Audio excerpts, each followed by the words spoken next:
What is going on, y'all? Welcome back to my channel. This is Darian with Darian the Dev, and you are tuned in for week 7 of the Career Progression Bootcamp.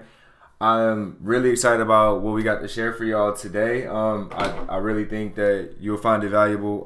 What I try to do this time is pretty much take a process that I didn't understand very well before when I was first starting out developing. And sorry guys, just checking that real quick to make sure that our audio and everything is good. And I wanted to simplify.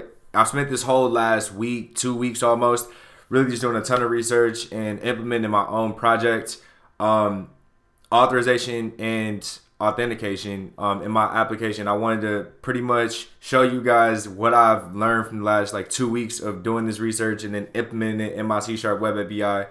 So I have some really good information for you guys today. I'm going to go ahead and bring La on the call. So I'm going to go ahead and call her right now on Skype, and then we'll go ahead and get this thing started.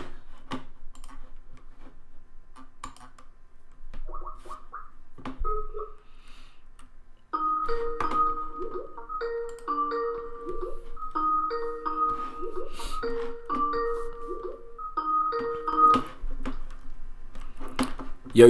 Hey, can you hear me? Yeah, one sec. Let me yeah, I gotta get your video on here. Let me see. Source video.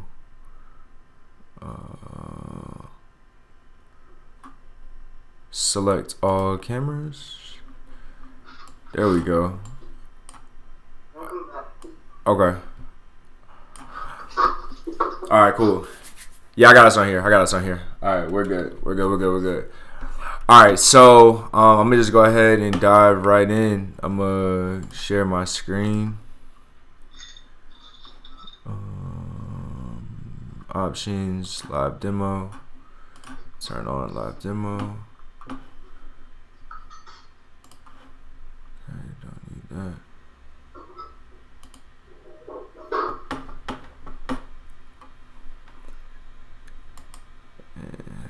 Go to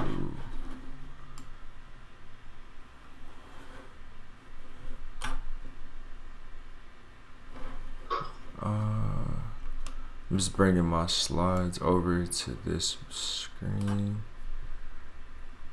Alright, so in a second everybody should be able to see my slides. I see them over here, so we should be good to go.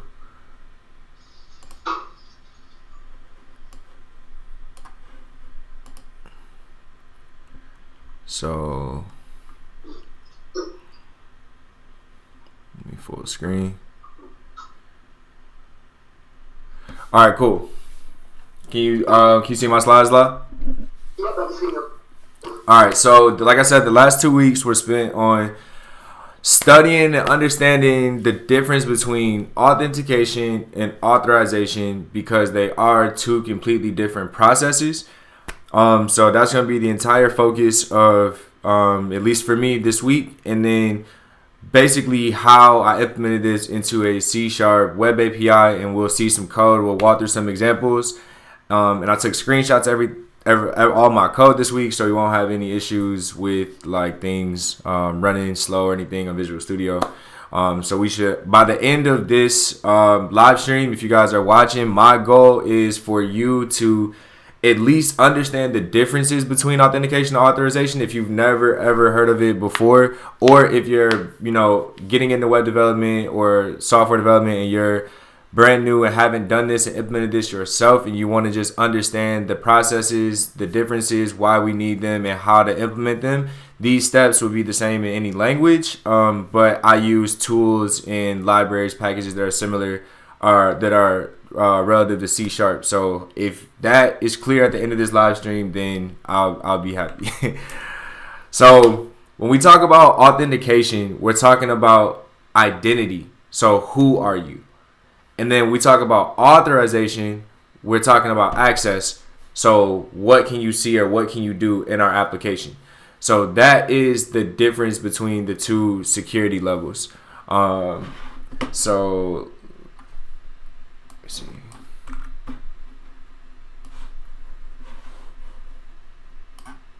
I guess I'll put myself on the screen until unless you can't see something. All right, so cool. All right, so we start off talking about authentication. So authentication is the act of validating that the users are who they claim to be.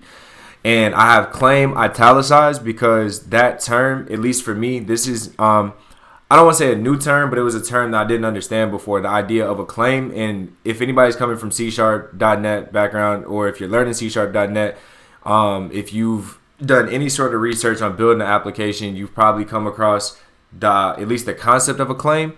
And I didn't understand. That was a very foggy concept for me. I didn't understand what that was. And so the reason why I have this italicized is because I think the fact that claim is in the authentication definition, the act of validating the users are who they claim to be, I think it makes sense the way Microsoft named the claims class in .NET, and then you'll see that in my web API example. So when we are doing authentication, we need to be sure that we validate something about this person. So the common ways that we see in applications, whether we're getting money from an ATM or checking our email, logging into our YouTube account, we see common forms of validation. So username, password, PIN number, in some cases, email address, just common ways that we, information that we need to validate to say, like, how do I know you are who you are, or who you're trying to say you are. So a user's identity can be determined by what he knows, what he has, or what he is. So there's 3 different ways that we can validate somebody's identity. And that kind of goes back to what we just gathered before, but this will be a little bit more clear as we start talking about some things coming up. All right, so we've got a couple different types of authentication. So we've got single factor authentication, which is just if something like email, password, username, password, just, something like that, something very straightforward, some simple login credentials, that's considered single factor authentication. So then we've got two-way factor authentication, which is something like a username, password, and you also need to know something in addition to that would, allow us to verify that you are who you are trying to say that you are. So a PIN number or something like that. And then we have multi-factor authentication, which, I would definitely need to do more research on to go at, in depth about it. But this involves stuff like fingerprints, facial recognition. Whenever you sign up for something, then they send an email to your email, and then you have to go in and verify your email or something like that. That is another form of multi-factor authentication.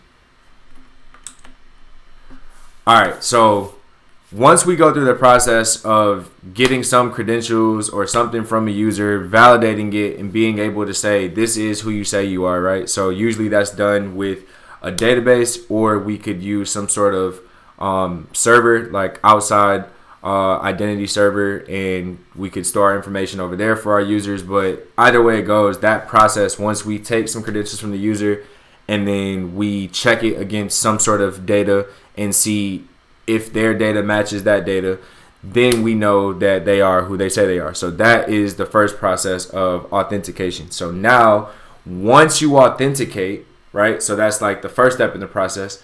Once you authenticate, now we have to authorize you. So we know that you have, access to our application. So now you have access to our resources, but now we need to kind of determine your path within our app. So what are you able to do? What are you not able to do? And that's authorization.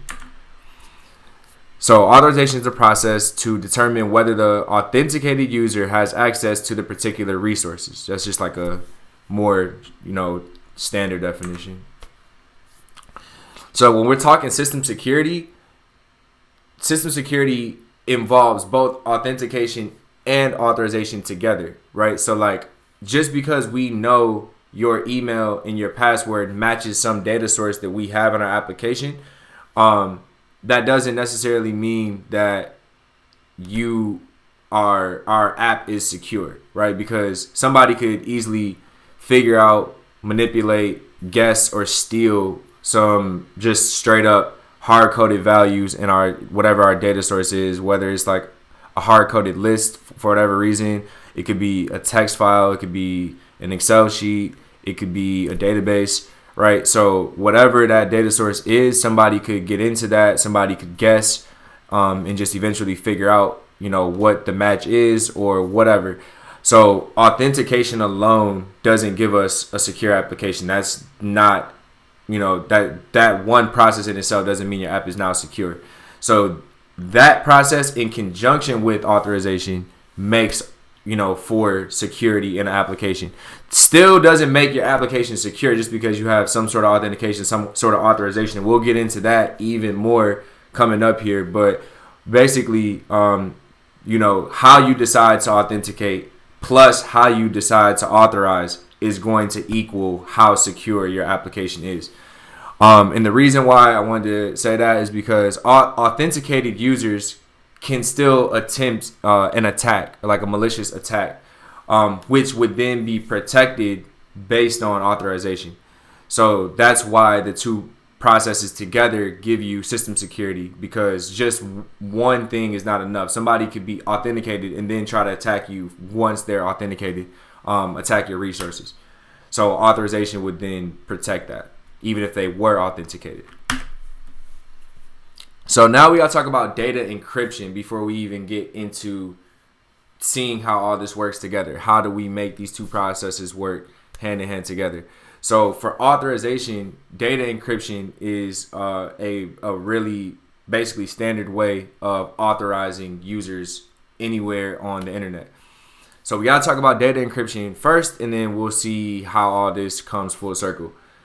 So data encryption is what happens when you take the text or data you use and convert it to a code that can't be understood by those who do not have the correct key. For the data to be usable, it must be changed back or decrypted.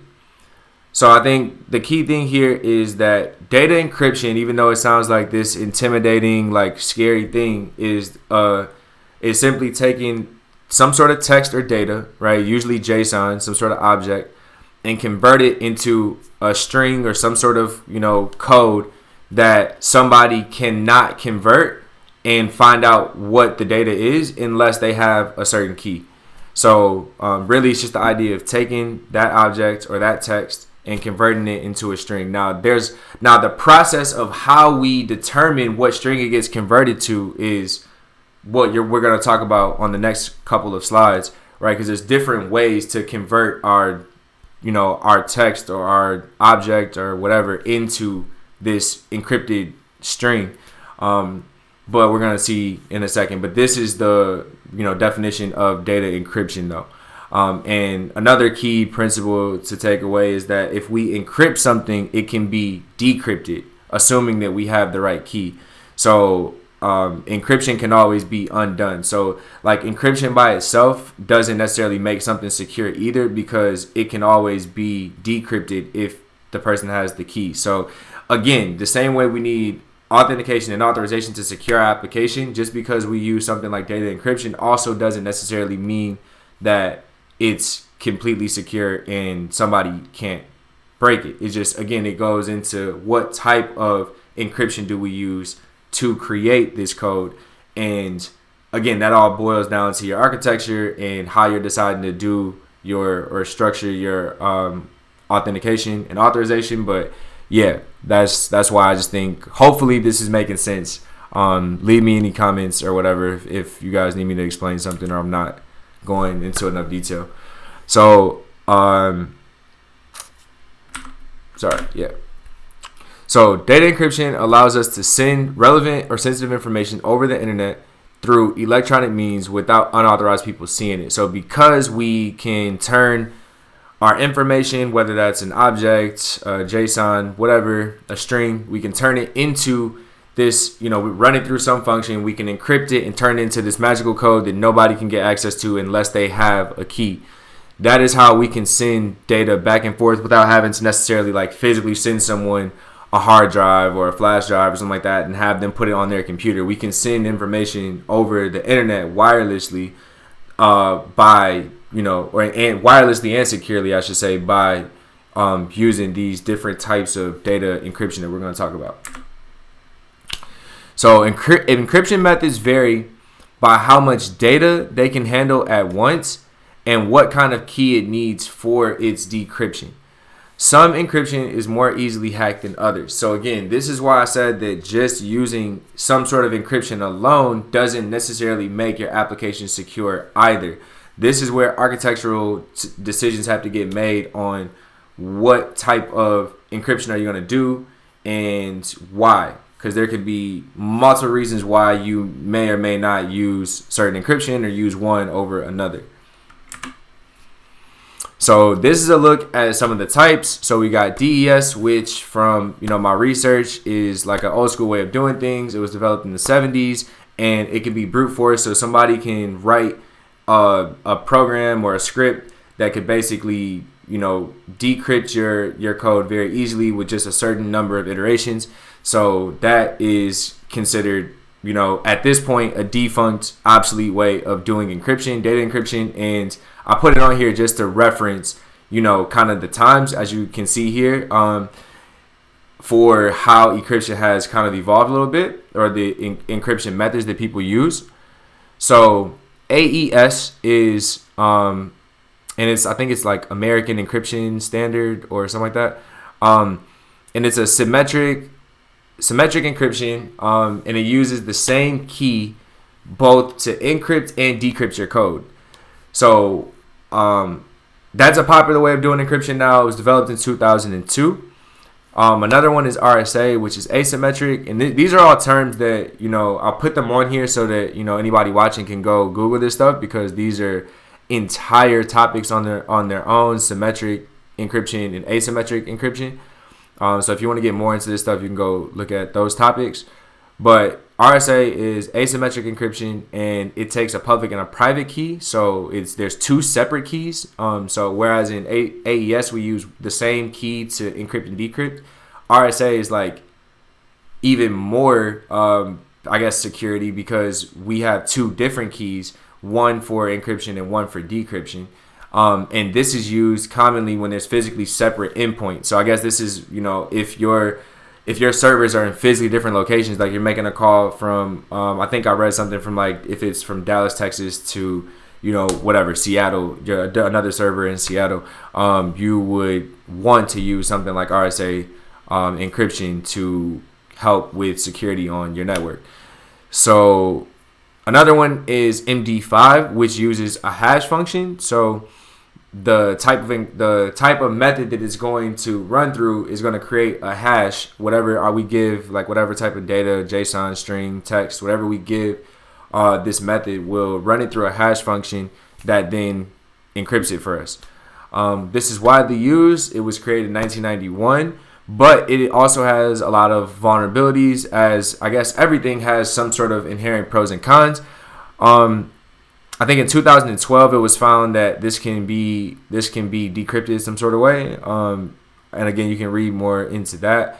But this is still a popular way of signing things for signatures. So again, data encryption is an entire category in its own. I'm not like an expert on it, but I just wanted to I wanted to break some of the stuff down so that it makes a little bit more sense when you guys see the examples that I'm going to be showing. So let's move forward. So now we have to talk about JSON Web Tokens, or JWT, which I'm sure if you've been developing, if you're watching this, you've probably already heard of JWT. But again, for me, this was not always exactly clear. The term of a token and the idea of tokens in JWT, I never really understood it as a process. So hopefully, again, as we talk about this now, and as we talk about it with authentication and authorization, this will make more sense, and whoever's watching the stream will be able to understand this process a little bit better. So a JSON Web Token is a safe, compact, and self-contained way of transmitting information between multiple applications in the form of a JSON object. So again, we just got done talking about data encryption, and we can encrypt something like a JSON object, right? So any data coming from our application in the form of a JSON object, we can then encrypt that. And you're going to see how we can use tokens to then authorize our users. So this is literally the JWT. I think JWT.io is what it is. Website where you can literally see what the definition of a JWT web token is. So a JWT web token is a standard, industry standard RFC method for representing claims. So there's that word again popping up, securely between two parties or two applications. So, right. So again, this is a way of encrypting claims between two applications, and the claims again are just information that lets us know who is this person saying that they are. Authorization, in other words. So now that we talked about all that, let's get into an actual implementation, because again, I wanted to make this another reason why I'm so kind of like glad that whoever is here on the stream and knows about this career progression stream and is watching this, I hope that you get value out of this, because again, for the last 2 weeks, I've been trying to get and understand all this information and then relate it and translate it into C#.NET Core 3.0 in a web API and get all this stuff to work. Now, there's so many ways to do everything, right? There's multiple ways to do everything in software development. There's different ways to create web tokens. There's different ways to create claims, and different ways to do authorization and security.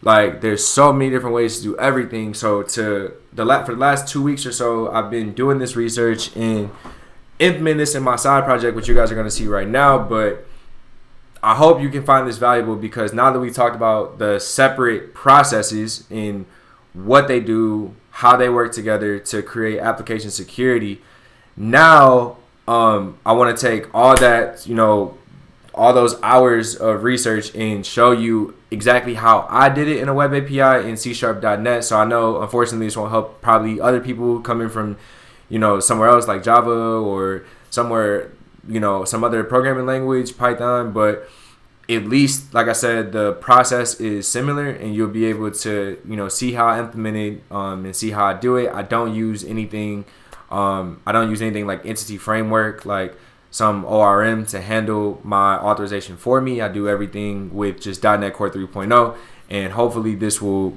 bring all this information into one source, one spot that people can reference going forward, at least until something changes with .NET Core 3.0. But yeah, let's get into this implementation of everything that we just talked about. Let's now see it in action.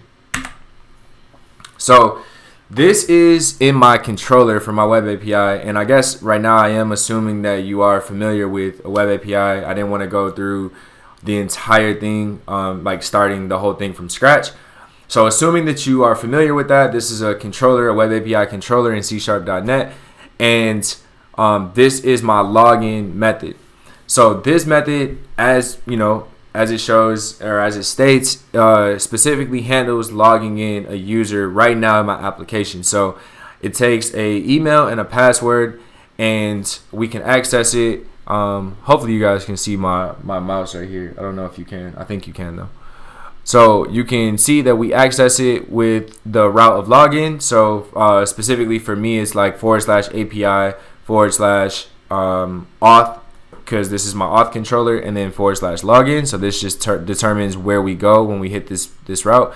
We pass it an email and a password, which are both strings. And then as you can see, we're going to go through a couple different methods. So we'll talk about this stuff in a second. But the first method we're going to hit is going to be the get teacher from DB for login method. And you'll see that method also takes email and a password. So we're going to go ahead and, well, I guess maybe I can't explain this. So before we move on, so I'm creating a teacher object right here because I'm right now logging in a teacher. At the current phase where I'm at in development, I'm logging in just a teacher in this method. So I create a teacher object, and you'll see how we end up using it. You can probably already see a little bit if you're familiar with like Java or C#.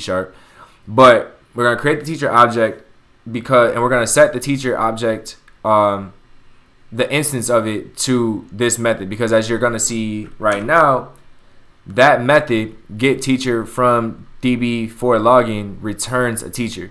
So we pass it the same string of email and the same string of password that the user just attempted to log in with.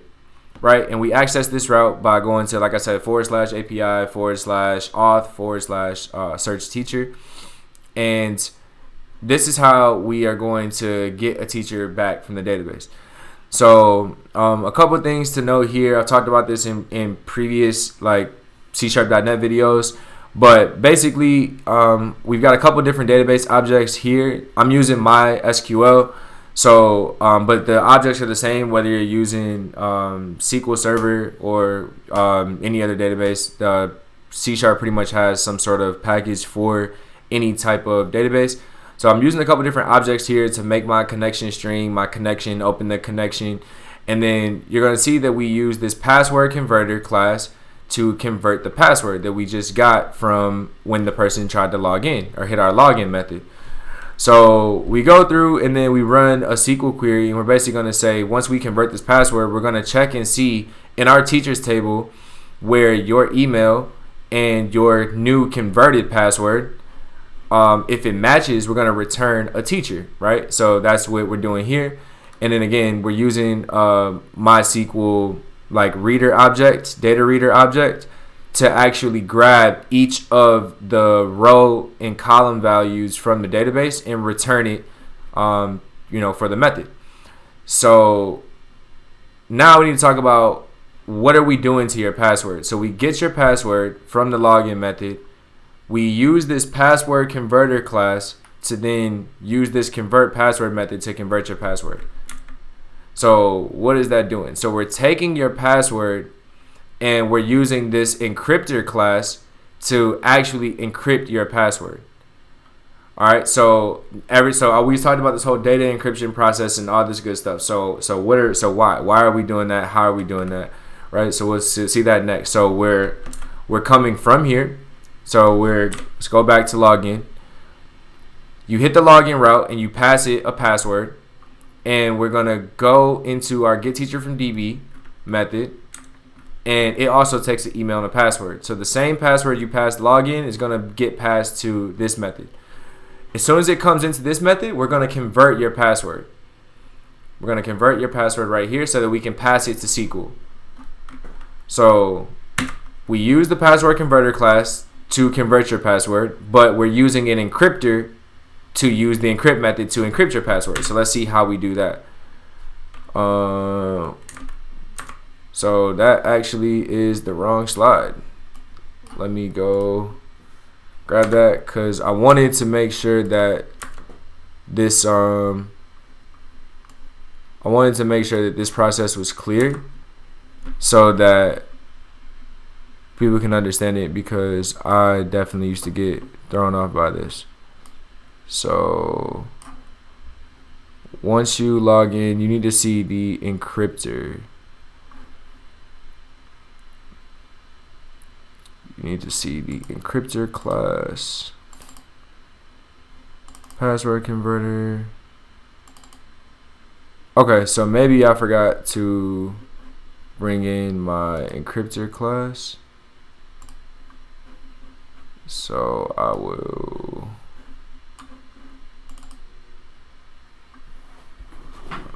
come in here and see if I can pull up. Yeah. So here's the encryptor class that I forgot to actually put in my slides.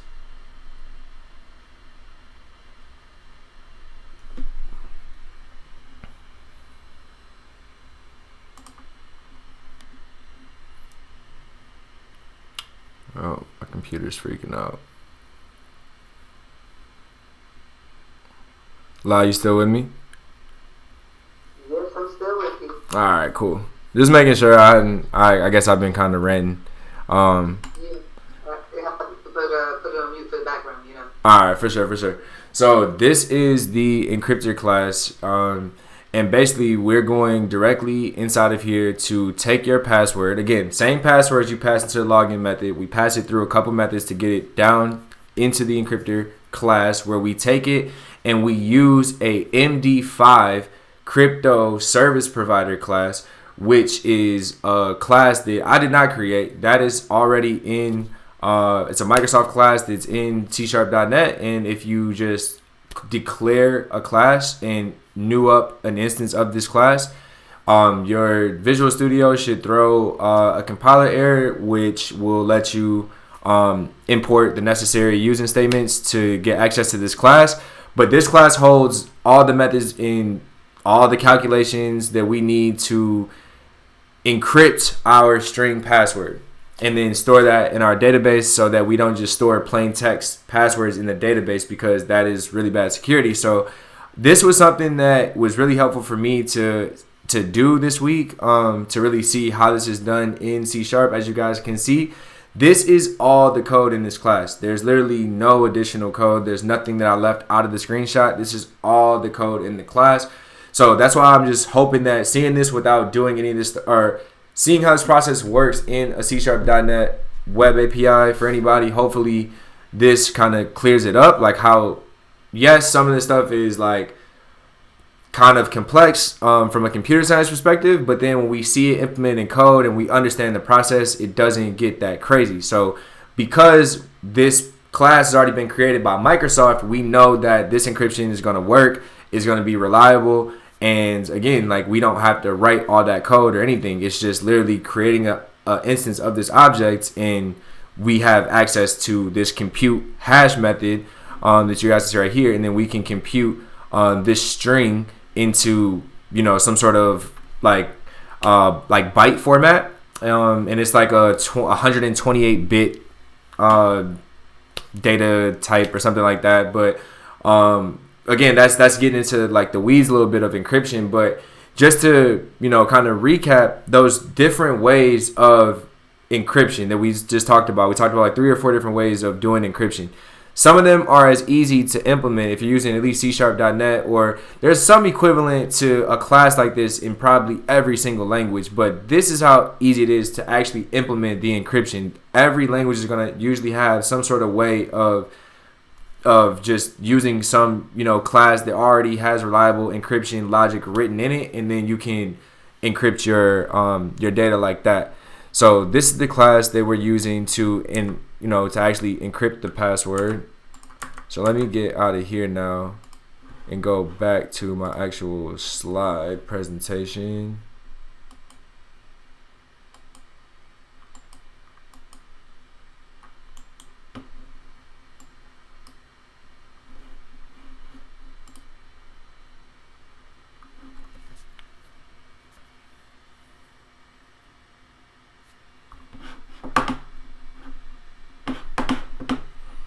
Okay, so that's how, or why we use this this encryptor right here in the convert password. And then once that happens, we generate a token. So if I go back just so to follow along, so now we're done with getting the teacher from the database. We return the teacher object, and then the next thing we do is create a string called token, and we set it equal to generate login token, which is going to return us a string, which is going to be our token. So how do we generate this token? In this method, we pass it an email, and in the same email that you use when, again, you first went through the login method, and we set the string result equal to this token generator class, the generate token method, and we pass it your email, and then we return a string of a result that is going to be your token. Right, so let's see how we do that.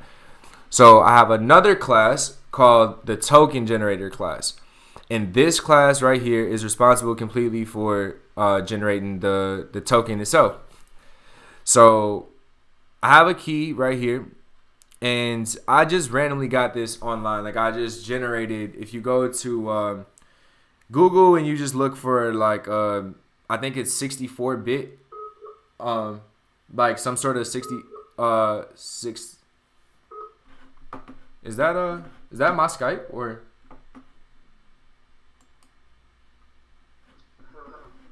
did you hear somebody calling, or was that me? I heard a beep. Yeah, I heard a beep. I don't know what that was. Okay. All right. Okay. So you can get this because basically you have to follow the correct format, right? So in order to pass this secret over here, you have to convert the string that you pass as your secret. Whatever your secret is going to be, it doesn't matter. You can create your own. You can generate a random one like I did. There's many ways to do this, but you have to convert it to in C#.net, you have to convert it from a base64 string.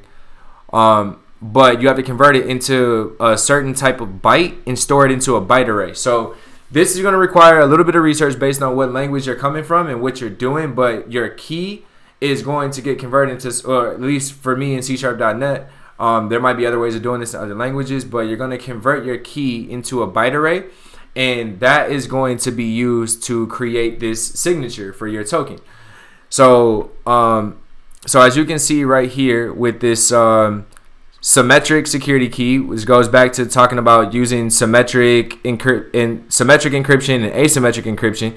We're using, again, a Microsoft created class. I didn't create this symmetric security key. I'm showing you guys all the classes that I made. I didn't make any of these other classes that I'm using to generate the token and do this other stuff like create the claims, right? So we use this symmetric security key, and you can go look this up. You can go look this up on Microsoft documentation, but we pass in the key, which is this converted string, converted into like a byte array. And again, this has to be in a certain format, so you cannot pass like equal signs, forward slashes, anything like that into this string for it to properly be able to get converted from a base64 string. So again, that's a whole nother topic that I'm not going to go too far into, but just know that there's conventions around how this is done. So I chose to go online and generate my own random key to use for this. Obviously, if I ever deploy this or whenever I deploy this, I would change this, and it also would not be hard coded into this class. It'll be in a web config file or app settings or something like that, and then you'll access it here from that configuration or app settings file. It wouldn't be hard coded here. This is only for development purposes. So that's just a note to anybody out there thinking about following this, if anybody's using this as a reference to build their own application. So we use this class to convert this key, and then we use a security token descriptor class as well to generate a token, or to define our token basically. So here we go again with the idea of claims that we talked about earlier, and that's why I wanted to make sure it was italicized earlier, because I knew we were going to see it a couple times, and now you can see how it relates from concept all the way down into the code. So a claim is when we're trying to authenticate somebody. Who are you claiming to be, right? Or what are you claiming to be? Or what are you claiming to have, right? There's 3 different ways that we can decide or authorize somebody. So a claim allows us to determine that in our token. So I didn't create this claims identity class. This is all, again, Microsoft C#.net classes that I'm just using to create my token. So with every token that gets created for a teacher, the token itself is going to have a claim of name that's going to belong to the email, or is going to be set to the email, you could say.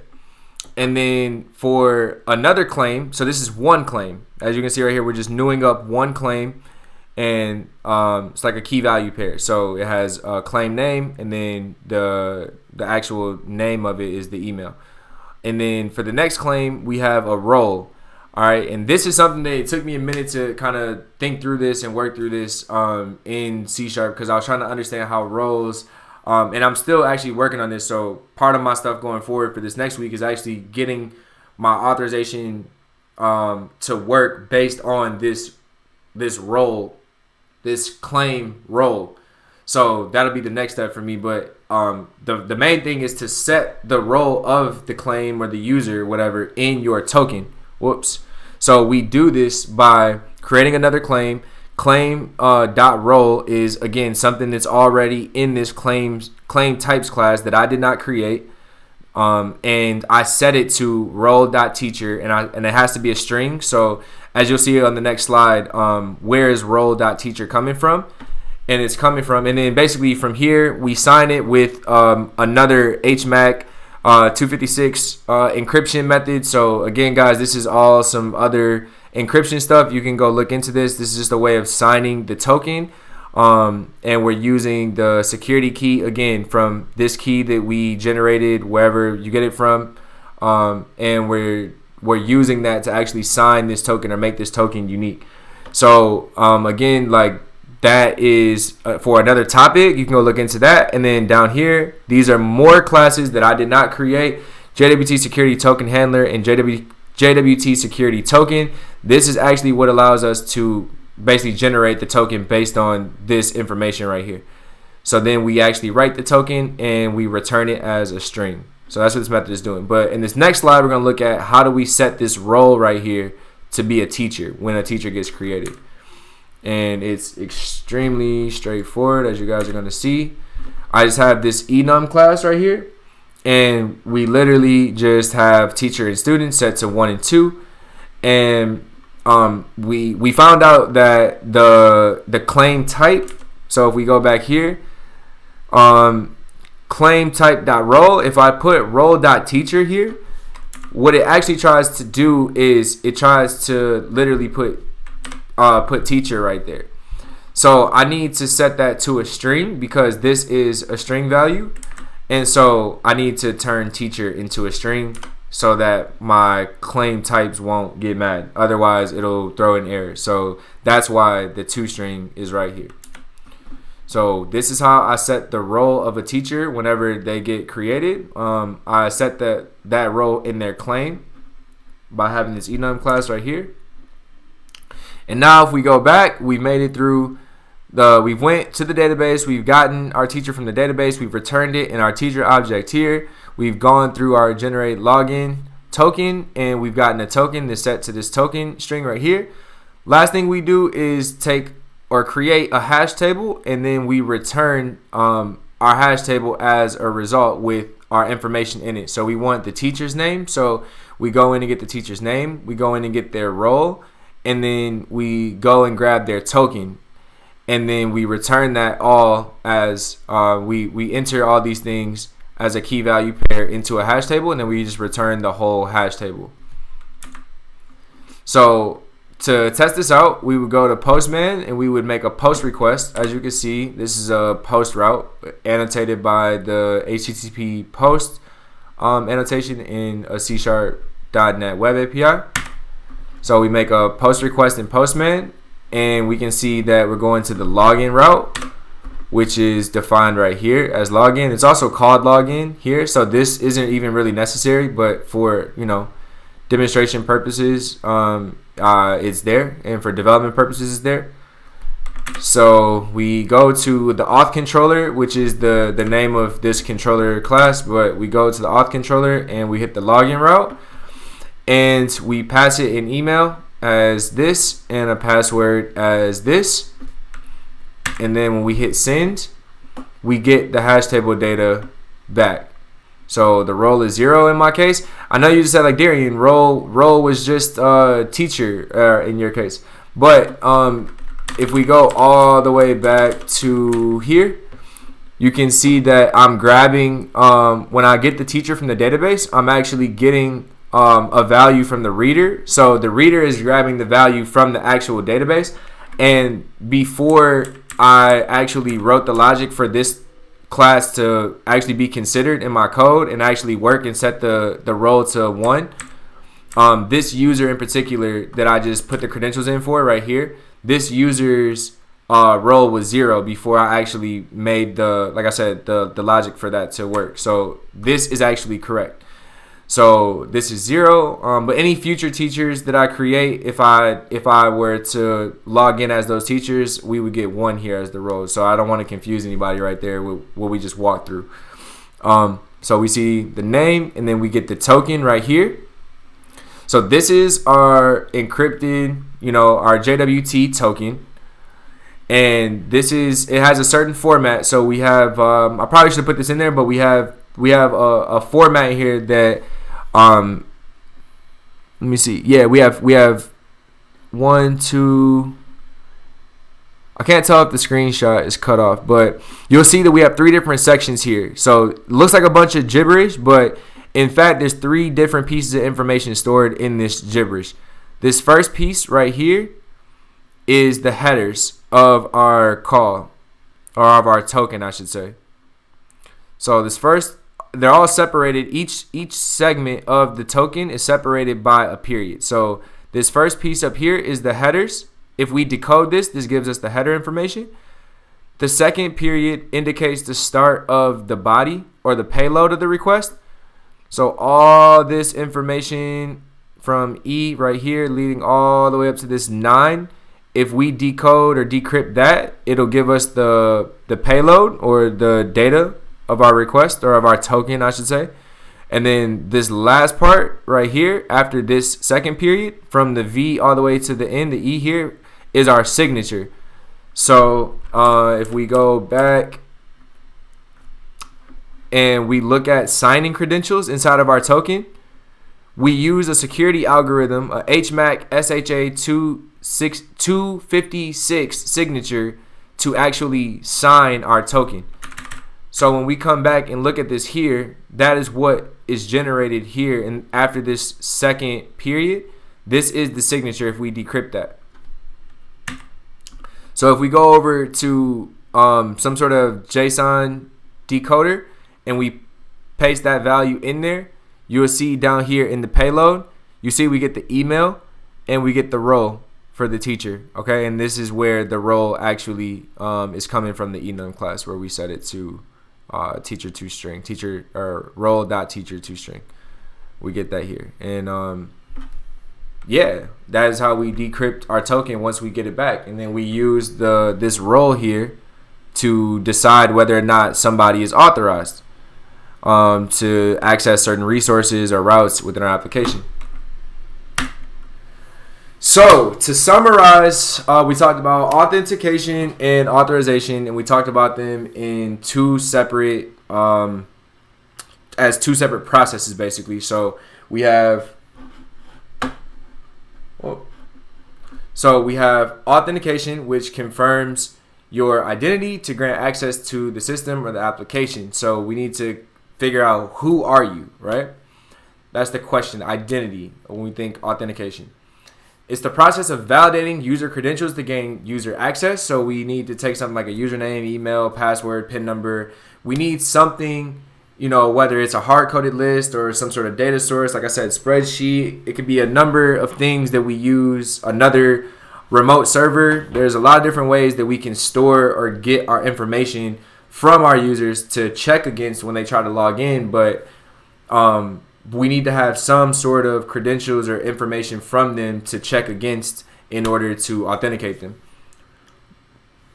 Authentication determines whether a user is who or what, or do they have what they claim to be or what they claim to have. So again, the idea of claims, again, is like this identity. Like, I claim to be this, or I claim to have that, or I claim to be this person.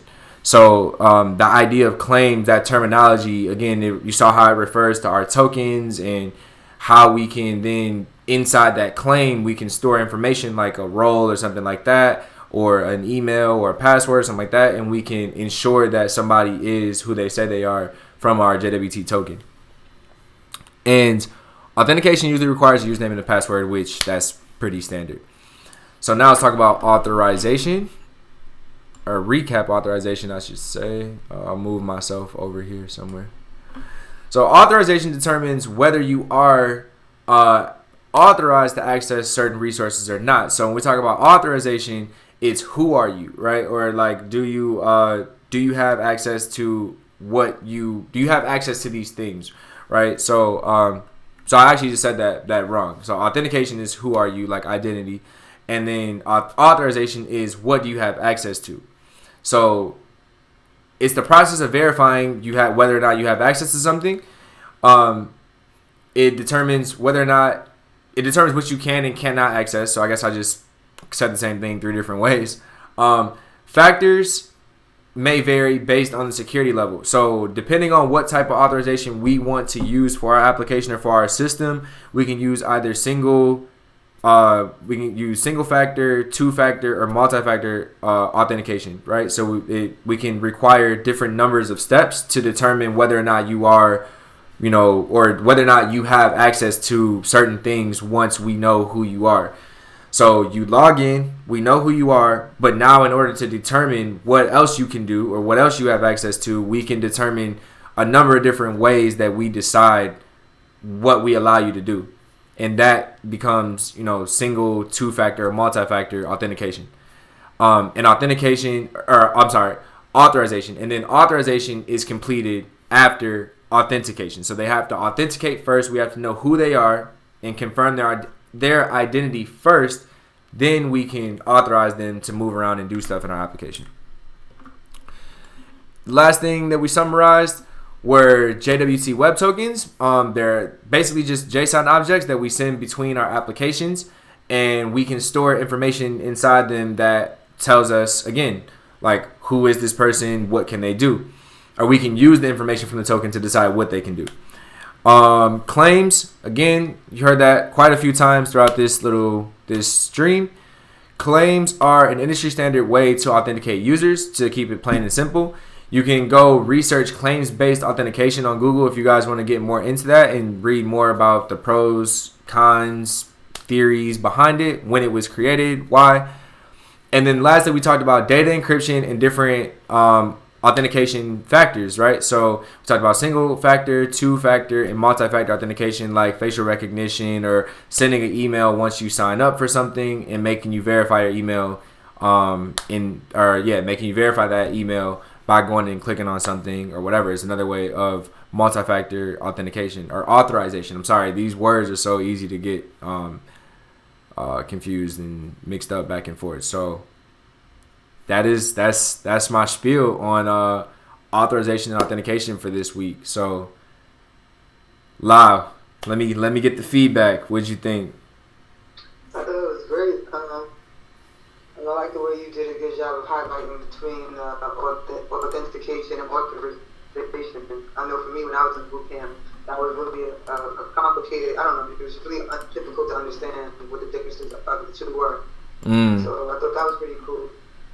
And as you were just talking about the purpose of the tokens and how, we use it to store information to decrypt it, it made me think even more so about the app, that maybe we should really go back and refactor it so that we're getting that information and put it in our hash table from our decryption of our token, as opposed to just getting it from a regular teacher object in the system. Say that one more time. So as you were talking about, the token, how it's three separate parts, and how if you can store information, sensitive information that's sort of encrypted inside the token that you can use for authentication or authorization if you like to in your application. And as you were saying that, it just made me think even more that when we go to refactor our login method, that we probably should refactor it so that that sensitive information that we're storing in our hash table is not coming from our teacher object or from our token string that we create. It's coming from a method that's going to be used to decode our token to give us that information. Got you. Yeah. It's more secure. I was just what you were talking about. It's more secure. Yeah. Okay. Yeah. So anybody out there, if you guys have any questions or anything like that, make sure you drop them down in the comment section down below. I'll be sure to get back to you guys and answer anything like that. Other than that, I hope you guys found some value in this stream. La, thank you for being here with me for another week 7. I appreciate that. And we'll be back with some more value for you guys again next week. So next Sunday around 4:00 p.m. We'll be back here with week 8 of the Career Progression Bootcamp. So thank you guys for being here with me. I really hope this was helpful, and we'll catch you guys next week. And then La, I'll catch you. I'll call you. I'll call you after La if you got a second for a debrief. Yep. All right. Cool.